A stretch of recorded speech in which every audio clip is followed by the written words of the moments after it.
What we know is Donald Trump, he sees the world a bit differently than we see the world. And I've been saying it, he doesn't know the first thing about service because he's way too busy serving himself. This is a big difference. Again and again, he does things that weakens our country, only to strengthen his own hand. He mocks our laws. He sows chaos and division amongst the public. And that's to say nothing about his record as president. He is that. He is that. Look, we have the worst crisis of a generation, and he froze during COVID. People lost their lives because of that.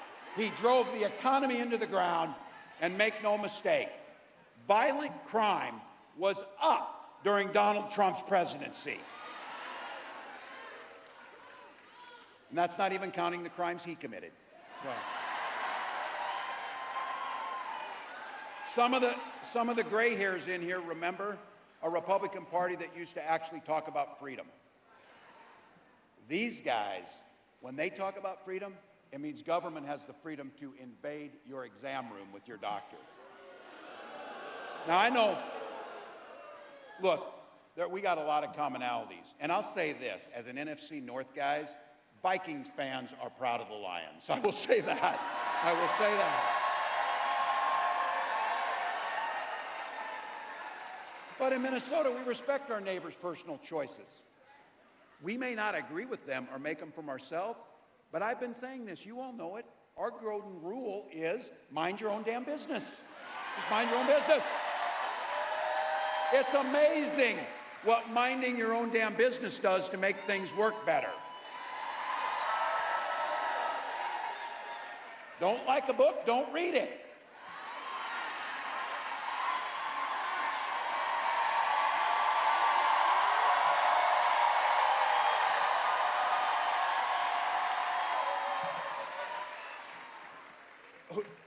Is there anybody in America sitting around in a bar, a bunch of people talking and say, you know what we need in this country?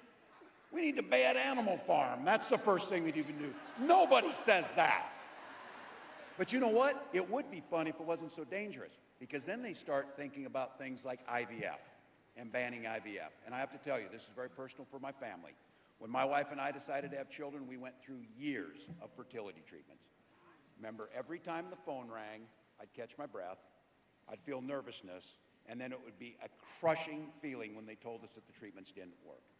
The agony of that I can feel to this day, but I can also feel some joy in this, because it wasn't by chance, as I say this, when our daughter, and we finally conceived, and our daughter was born, we didn't hesitate at all. We named her Hope. We named her Hope.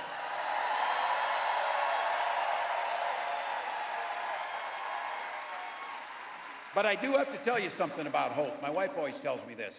It's not a damn plan. We can't hope we beat this guy. We can't hope that things get better. We go out and work our butts off to make sure it happens.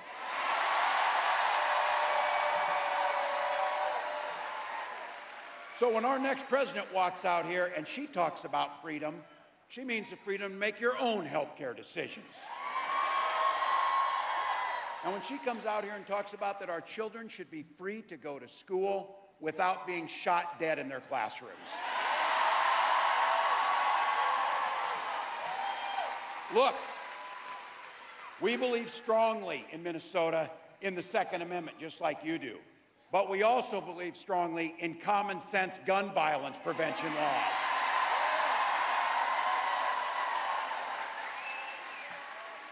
Freedom's when education's a ticket to the middle class, not crushing student loan debt. And it's a place where we know freedom means we settle our political differences not through violence, but with our votes.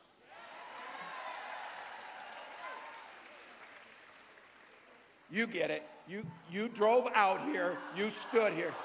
Yeah.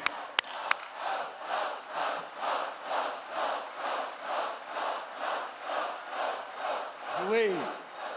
Look, and let's all decide right now on this, whatever. We know it's going to be a hard race. We know it's going to be close. But let's don't be so close that these guys have anything to say. Let's don't be so close that there's anything. Let's just win the damn thing by a broader margin. Simple proposition. This election's about which direction this country's going to go in. We know Donald Trump's taking us backwards, and don't believe the act. He's playing dumb. He knows exactly what Project 2025 is going to do to our personal liberties. Destroy unions, rig the economy for the ultra-wealthy. We know that when he goes back, he's picking up and doing the same things he did when he was there the last time. Except, you all know this, it will be much, much worse when he comes back. Raising costs for all of you, repealing the Affordable Care Act. He doesn't care. Gutting Social Security, and be very clear. They can say whatever they want. They are banning abortion across this country, no questions asked. No questions asked.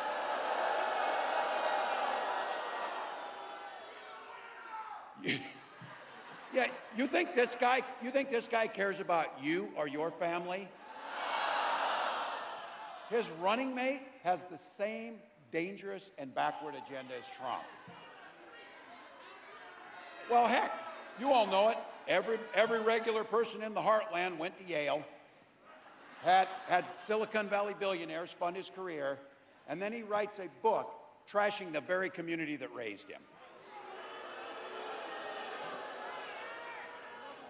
That whole thing is, I wasn't calling anybody names. I was just making an observation about them.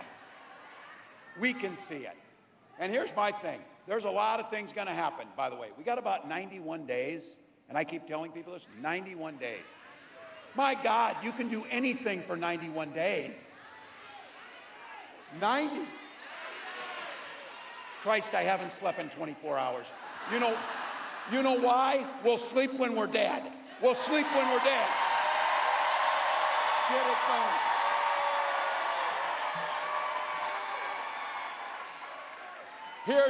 Here's my brass ring I'm looking for. I can't wait to debate this guy. I cannot wait to talk about what they think. I can't wait to ask him why he wants to take health care and take reproductive rights, and why he wants to make sure that the wealthiest pay no taxes as we destroy unions in the middle class. So here's the deal. You said it. These ideas that they're putting out there, they are weird as hell. No one's asking for it. No one's asking for it. We're asking a fair shot. We're asking for health care and child care. We're asking for an education. We're asking for safety in our streets. That's what we're asking for.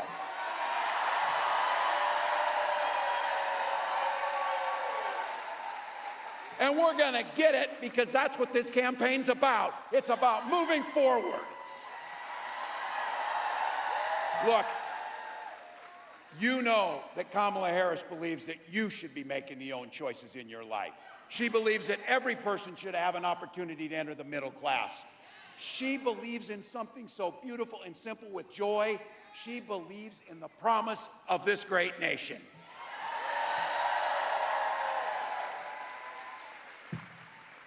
Look, she can take care of herself out front, and she said it. If they want to talk smack, she said it. Say it to my face, damn it. Say it to my face. But what I got to say is, we got to have her back. We got to have her back. So, Madam Vice President, thank you for the trust you've placed in me. Michigan, help me right now give a warm Midwest welcome to the next President of the United States, Kamala Harris.